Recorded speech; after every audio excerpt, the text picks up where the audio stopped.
everybody. Thank you for joining me once again on Nain's Short. And if you're joining me for the first time, like and subscribe. Give us a shout out, pass it along if you like the content. Tell your friends, tell your family. I don't know. Whoever's into it, whoever can gain something from it, I would love if they hear it. Because I'm just here to share what I got.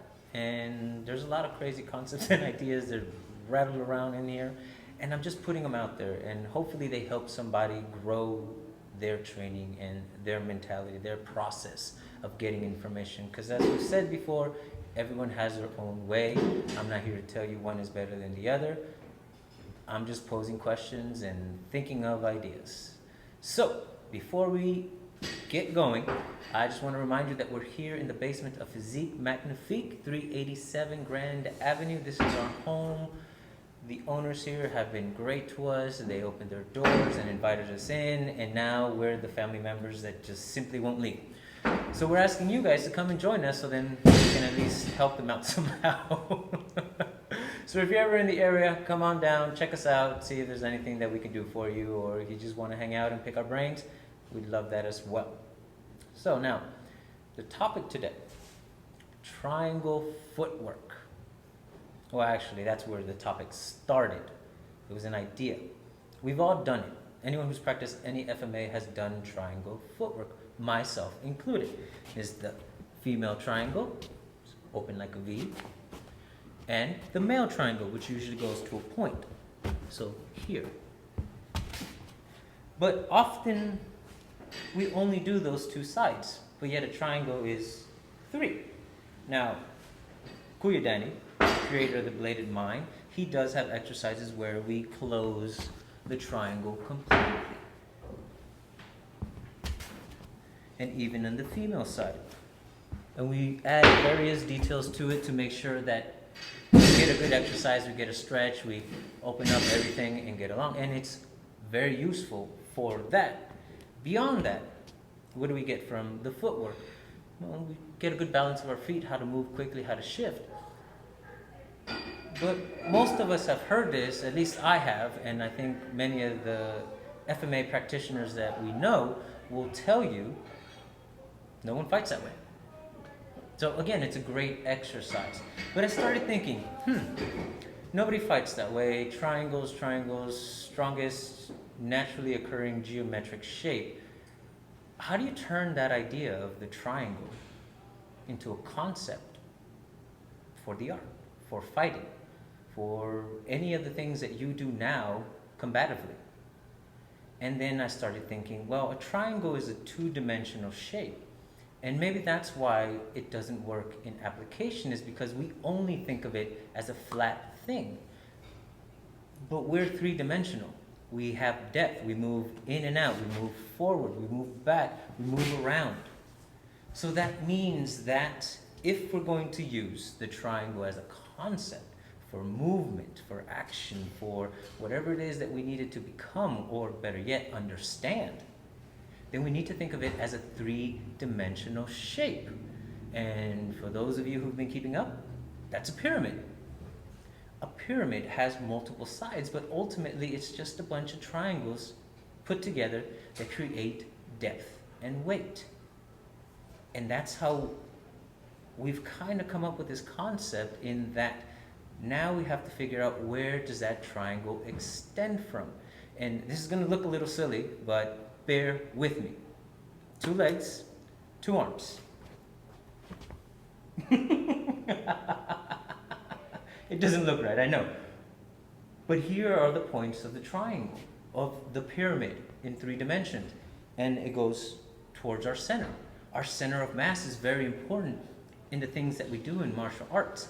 Depending on the art, there's a big emphasis on being able to disrupt this area of the center of mass of your opponent.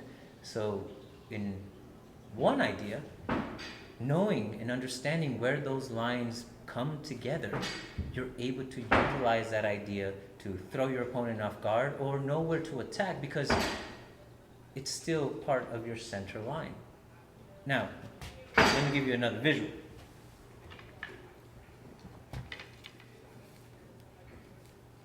Now, this is not as easy as it looks. I want you to try it. But here you go.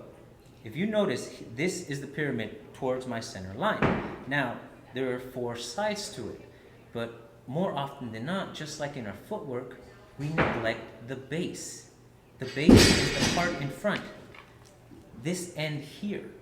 Now, it's not a finite amount of space because as we move, these lines become shorter on one end, longer on another. Depending on our opponent, we can even switch the triangle, the pyramid, so it points towards them. So now it becomes a focal point of where our attacks and our movements need to go to get the best of that situation. So, sorry about that. This is something we kind of came up on the spot, but we're really trying to explore it and sharing with you, because if we think about the connection of 2 people in a fight situation, we're constantly creating lines. Sure, we may not move in triangle footwork, but you can argue that that's one line. If I throw a left, oh, there's my second line, because it is not a 2-dimensional shape. It's 3-dimensional. It has height. It has depth. If I were to block down, as some techniques do, my line is there, but the point now changes as the energy is moving down versus out when I was here. And now, to illustrate the other side of that, because it's never just going to be you, Rick, would you mind joining me? Coming, boss. So, Oh, folks, it's me again. yes, my trusty sidekick. Okay. Ooh. Okay. Anyways, The guy who knows nothing. This stooge. as his punch is extended and I move, even if I'm moving into it, right? That's one line already. My line, his line. If I move it, that's the base of the pyramid that I'm creating, which means I still have another line that I can create, which is this. Now, again, this is a technique you've all seen before, many of you have practiced, but the reason why the idea of the pyramid becomes important here is because of how I can bisect his line, disrupt, to create energy on my side. Now, I supplemented the base on my feet by taking a step forward, which means it changed the plane in which my body was. Now, this is the base. I need to point it here. So in order to correct that pyramid, I extend. Now everything is right where it needs to be, in its center. So all that mass is being transferred towards the point of contact. And it can change. I can contact here, here, here, and here. That's his base, I'm the center. Or I can focus solely on his center, or even shift it to the other side, and all the contact comes here. But all the lines are drawn there. It's up to then the individual to figure out where you want to put it. So, in a chaotic situation, which is a fight, these lines are never going to be perfect. They're never going to be equal size. They're always going to be changing. So if he throws a punch to me, and I bisect this line, all my strength is going in that direction. I can't hurt them. I stop this because this is strong. This is my pyramid pointing there. But in order for me to do any sort of damage, I have to break this plane to create something. And as you can see, I'm also breaking his lines. His pyramid, whether it's going up and down or out, is nowhere near any place where it can harm me. Those lines will not go towards me. I broke everything on his side. I hit him, and if I wanted to, I can then destroy his structure. Because I am capable of doing that simply by considering where is he strong, like a pyramid, and where I can break it down. That's amazing. Simple Now, idea. So, if I'm understanding what you're saying, and I kind of do, I would hope so. just a little bit. Just a bit. As we've always said, we got to look at both sides of the fight. So if, like you said, you're throwing something at me and I'm here, well, did my feet create the triangle line that I needed? Yeah, and you could argue that it did, right? Right. But I also then know that here I'm not complete because I'm still too far to do whatever I want to do. And I noticed that your lines on the ground, which is his part of his triangle, that I can come in here and break that. Now I can do my little shots in and do whatever I'm going to do because of me changing where my foot started from. Here's 2 points of my triangle. I get the third point in there. Now I change it up from the pyramid idea to just a regular two-dimensional triangle on the floor. But because I'm using my hands as well, then there goes my square part of the base of the triangle. But I'm using part of him and part of me to create that base, right? So that I can then go ahead and strike, which is what I'm striking at, the center of that base, right? So there's that, and here's the center of the base. So that triangle, that pyramid manifests itself everywhere that we go when we move. And it's just understanding at what point am I creating the pyramid by myself. Right. And in a fight, you never really are. It's understanding where it is and where you can break it that will give you an advantage over your opponent. Because whether they know it or not, it also exists on their side. And like Rick was saying, seeing it on both sides of the fight, you have to understand that, hey, if this person is savvy enough, he has some sense of it, maybe not as a pyramid, but he knows keeping a good stance, keeping a good balance for boxers is maintaining this base constantly and shifting it as needed, versus us who are more freeform, our base is created and bisected depending on what we need for that particular moment. And I want to add this little piece. So when we're doing these things right over here, part of the triangle. Now, if that's the center of that pyramid, then I could also do that. Because then I'm creating that line from my base to come to the point of that. And there's the actual line of that pyramid that follows. Right. And that can happen anywhere, whether it's my hands or my legs or my feet or whatever. Like I said earlier, the pyramid is created by the four limbs like this. Four limbs, exactly. Which means if I kick and get into my base, I follow that line to the floor. That's where your base is. And everything else then comes along with it. Now, is this just empty hands? No. Oh, I'm in trouble. He's gonna hit me. No, I'm not gonna hit you. And this is one of the reasons in the Bladed Mind we use the sticks, is because we don't want to necessarily teach our students how to swing sticks, even though a lot of them hit really hard. It is because you can see and visualize the moment as we're coming down. Sure, this is an X, but you can argue that the line, because it's going down in that direction, that's the middle of the pyramid joining the other. Visual aid. I don't know, we have to like split the screen and put all of them together. No, not gonna happen? Not gonna Come on, Mr. Editor, No. you're good at that. But, then again, how is that useful? Well, if you maintain the structure as you want it to. If we go again, I'm stronger because I'm getting to where I need to be a lot quicker. But like I said, we're three-dimensional, which means if this is one of the bases, this is one of the lines, and that is the point of the pyramid that I want to get to, it means that I can also flip the pyramid, and now here's another triangle. This is now my base. The rest of it is the point where I'm moving towards. The pyramid is now upside down, and I'm using it in every direction. 3D, upside down, 360, whatever you want to call it. But I can utilize it any which way I want. It's not about creating it as much as is recognizing it, where it is, and when it can be helpful.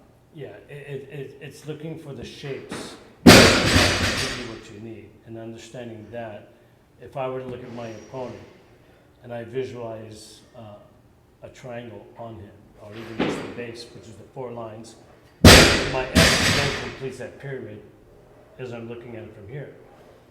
Why it completes the pyramid is because this line is extending out. As I come, there's that line. If I come up, there's lines in the pyramid there. And when they connect is the point of the pyramid. From where my arm is, where my hand is at any given time, when I strike, it's always gonna be at that center point, which is my center line. So it shoots up and down, either way. So when I'm doing this, I'm creating my triangle at any given time. When he's attacking me, I can still, look at that, I did 2 lines of my triangle. Right. Let's turn it this way a little bit. So it's going down here, because I went this line, One line. and I followed it with a checking hand. I'll throw, look at the angle that this comes out. From my center line. It's going out to him. He stops it. He creates his own triangle. Gee, what does this look like? It's there, folks. Right? It is. It is just a matter of exploring. It's nothing finite. It's nothing set in stone. It's just an idea to start seeing where else can you notice these things? Where else can you possibly create them in the process of training? So you can get more ideas on how to use the things that you already have outside of the realm they were taught in. Because isn't that what we say all the time in the Bladed Mind? Don't look at it for what it is. Look at it for what it becomes. And it's on you, the individual, to make it become what it is you need it to become. You know what this sounds like then? It's like the power of the pyramid. Right? I put it on your head. Yeah. But even still, I just then imagine it just shows It how focuses the everything. the base is the Mhm. strongest part, the 4 points of that base coming up to the center, which is the core. Right. So yeah, it's part of the pyramid, because now you are, because of the way you're standing and how you brace yourself, all of these things create that base. So yeah, you have a good idea here. Yeah. And wherever the energy comes from, we know to adjust, because that energy that's coming towards us, that's the other part of the base that we need to maintain that structure. Cool. Awesome idea. Okay, I'm out of here. Yeah, thank you very much. Toodles, that's yours. Appreciate it. Bye. So, is it completely crazy, batshit out there? Possibly. It is. But we've taken the time to really consider the concept behind it, and we're not the only ones that have said this. We may not have said it as cleanly and as eloquently as some of our guests, like Conrad Bowie, Martin Lee. They've all expressed the idea of the triangle being used. Now, this, again, is just an idea for you to start off from. What you understand and what you do with it is completely on your own. They have their own way of teaching it, and it's amazing. Look back at those Kali conversations with Martin Lee and Conrad Bowie, and towards the end, they show their ideas of the triangle in 3-dimensional shape. And because of their understanding, their background, they interpret it different. But the idea is still there, and it is sound. To each their own, most definitely, but we have to start somewhere. So I leave you with this. Take your triangle footwork and make it a 3-dimensional shape, and see where it takes you. From there, hopefully it's just more fun and new things to explore and try. Well, thank you very much for joining me here on Nain's Shorts. Like I said, please share, like, subscribe if you haven't already. And I hope to see you on the next one. Till then, 3, 2, 1, cut!